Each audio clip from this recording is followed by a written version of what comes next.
પિક્ચરનો hero છે કોઈ કહેશે કે આ કયા પિક્ચરનો હીરો છે? બતાવો પિક્ચરનો હીરો બતાવો. નજીક બતાવો. કોઈને ખ્યાલ છે કયા પિક્ચરનો હીરો છે? હીરોનું નામ શું છે? ખ્યાલ છે કોઈને?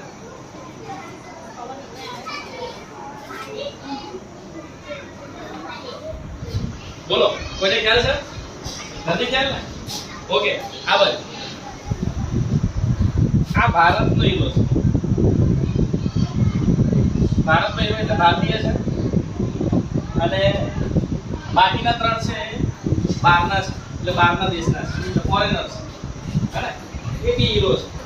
એટલે હીરો એટલે શું કોઈ પિક્ચરનો હીરો હોય એ પ્રમાણે નહીં.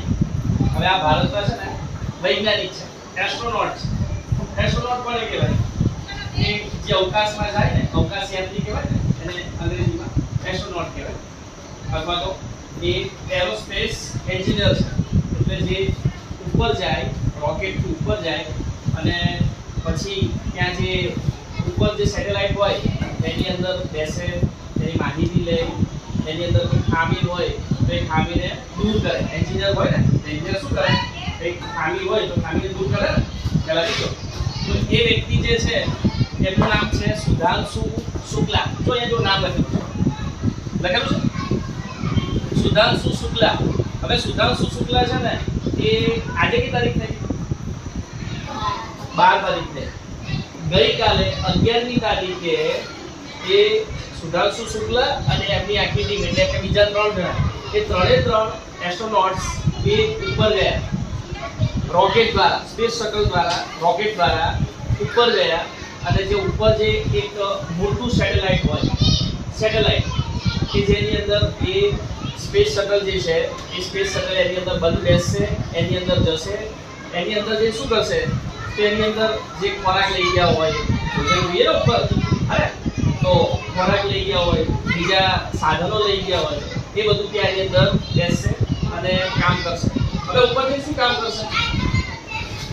અવકાશમાં જાય એ સ્પેસ શટલ જે છે એ અવકાશમાં ISS સાથે ઇન્ટરનેશનલ સ્પેસ સ્ટેશન સાથે જોઈન્ટ થઈ જશે. હે એની સાથે જોઈન્ટ થઈ જાય પછી શું થશે? એ તો ફરતું રહેવાનું. ક્યાં ફરશે? અવકાશમાં એટલે કોની ફરતે ફરશે? પૃથ્વીની ફરતે ફરશે. હે પછી પૃથ્વીની ફરતે ફરફર જ કરવાનું કે કરશે? શું કામ કરશે? વિચારો. બોલો શું કામ કરશે? પૃથ્વીની માહિતી લેશે. પૃથ્વી શું છે? ગોળો. બીજું શું કહેવાય? શું છે પૃથ્વી? શું છે? બોલો. પૃથ્વી શું છે? ગ્રહ છે. હે તો એ ગ્રહની માહિતી લેશે પછી બીજા ગ્રહોની માહિતી લેશે અવકાશની માહિતી લેશે વાતાવરણની માહિતી લેશે. એવી ઘણી બધી માહિતી જે છે અવકાશને લગતી એ બધી જ માહિતી એ લેશે. ખ્યાલ આવશે. હવે એ ગઈકાલે 11મી તારીખે અવકાશમાં ગયા એ ભારતીય હતા એટલે ભારતના એસ્ટ્રોનોટ કહેવાય વૈજ્ઞાનિક કહેવાય. આના પહેલા બીજા એક વૈજ્ઞાનિક હતા રાકેશ શર્મા જે ભારતના પ્રથમ વૈજ્ઞાનિક એસ્ટ્રોનોટ કહેવાય કે જે ભારતના હતા અને અવકાશમાં ગયા હતા અને આ બીજા નંબરના છે સુધાંશુ શુક્લા કે જે ગઈકાલે અવકાશમાં એમણે સફર કરી છે. રાકેશ શર્મા જે હતા એ 1984 માં ગયા હતા. ક્યારે ગયા હતા?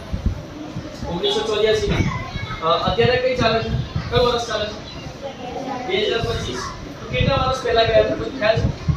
ગણતરી કરી આપો. કરો ગણતરી કરો.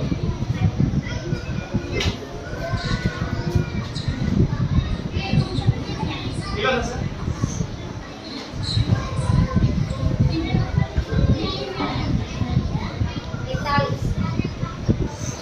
41 વર્ષ થશે.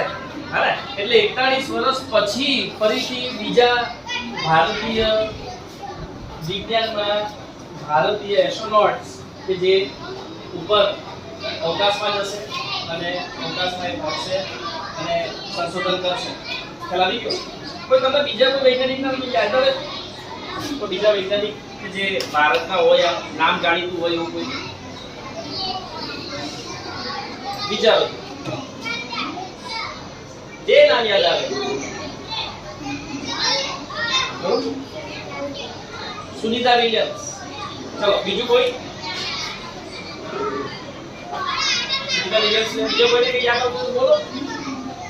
સુનિતા વિલિયમ્સ ખરા, એ સિવાય બીજું કોઈ? હા, ડોક્ટર કલ્પના ચાવલા, બરાબર.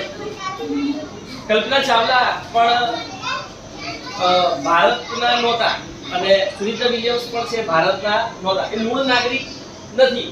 એ ભારતમાં ભારતીય કહેવાય ખરા, પણ એ એમનું નાગરિકત્વ ના કહેવાય. એ હતા ક્યાંના? અમેરિકાના હતા. ખ્યાલ આવી ગયો? એટલે મૂળ ભારતના ના કહી શકાય, એટલે નાગરિક ના કહી શકાય. એટલા માટે આપણે એમને ભારતના અવકાશ યાત્રી એવું કહી શકાય નહીં. ખ્યાલ આવી ગયો? એટલે સુધાંશુ શુક્લા જે છે એ સુધાંશુ શુક્લા ગઈકાલે ગયા છે. હા, તો સુધાંશુ શુક્લા માટે આપણે તાળી પાડીશું. અને જે રોકેટમાં ગયા છે એ આપણે રોકેટ જોઈએ અને કેવી રીતે ગયા છે એને એક નાનકડો વિડીયો જોઈશું. હા,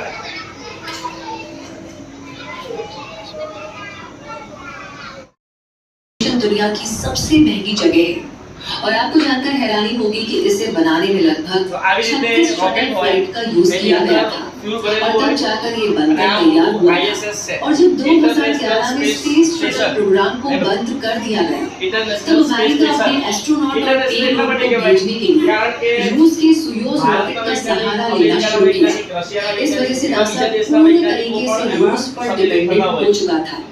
हालांकि आज स्पेसएक्स की वजह से नासा की निर्भरता खत्म हो गई है, क्योंकि स्पेसएक्स खुद नासा के पेलोड और एस्ट्रोनॉट को स्पेस स्टेशन में लेकर जाता है।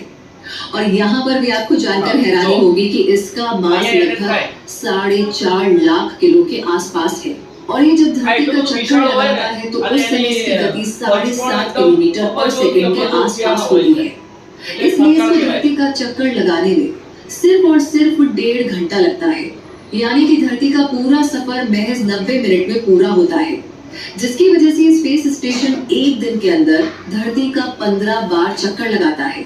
जब से ये लॉन्च हुआ है तब से इसने धरती के लगभग 1.5 लाख चक्कर लगाए हैं। अब अगर हम इंटरनेशनल स्पेस स्टेशन की बात करें तो इसमें जरूरी नहीं है कि आखिर इसमें एस्ट्रोनॉट रहते कहाँ है, कैसे है, क्योंकि धरती की ग्रेविटी में रहना तो एक अलग चीज है, लेकिन जीरो ग्रेविटी में रहना तो एकदम अलग बात है। और जैसे मछली पानी में तैरती है वैसे ही एस्ट्रोनॉट उसके अंदर स्पेस में तैरते हुए चलते रहते हैं। इसलिए एस्ट्रोनॉट को एक जगह से दूसरी जगह पर जाने के लिए बहुत ही कम एनर्जी खर्च करनी पड़ती है। साथ ही स्टेशन के अंदर ऊपर नीचे जैसा कुछ भी नहीं होता, क्योंकि वहां पर ग्रेविटी होती ही नहीं। तो आप उन दीवारों के किसी भी साइड पर